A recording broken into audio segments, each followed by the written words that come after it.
Well, most of my use of at-risk has been with my clients who are either not-for-profit healthcare providers in the psychiatric industry, or they're the government side of the equation. They're the payers for psychiatric care or child welfare services. For example, a typical client might be a county or state government who has to budget for the number of staff to hire and the amount of money to have available to spend on foster care for abused and neglected children.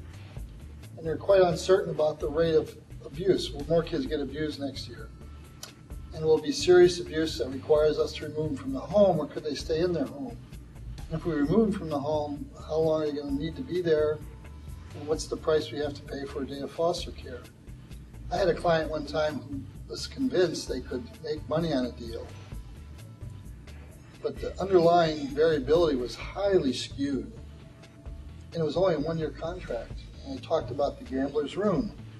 Yeah, on the average, you're going to have a lot of these patients show up. You're going to get a case rate. You'll make a little money on each patient. But if one of these catastrophic care patients shows up during the year, that'll wipe you out for the rest of the year, and you won't have time to play the game. Statistics are the long-range events.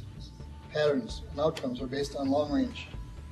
So I can simulate a long range for you, and I can simulate these people showing up each day and cumulatively saying, you're making money, you're losing money. So I ran out.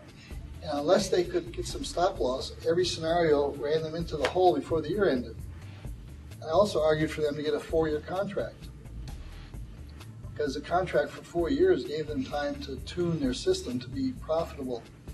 Because if they lost money in the first year, they wouldn't get a new contract.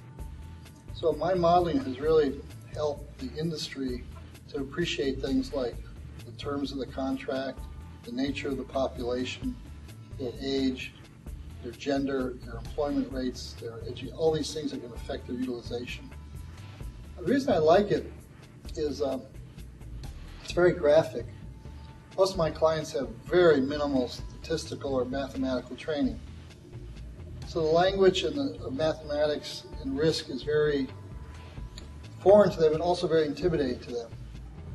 And they like at risk because I can say, this graph illustrates what I mean by uncertainty. Now watch, if we say we're going to do this and this, this end of the tail will come up, and I will actually let the graph change in response to inputs they can make. So I'll use colors, like I say, all my models I use a yellow cell. These are things you can change. You don't like the length of stay being 7, put it at 10, see what happens.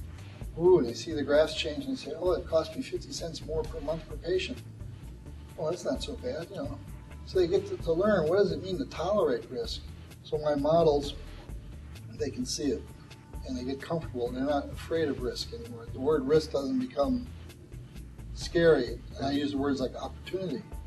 If you're prepaid, you have an opportunity to make money. Oh, I haven't thought of that before.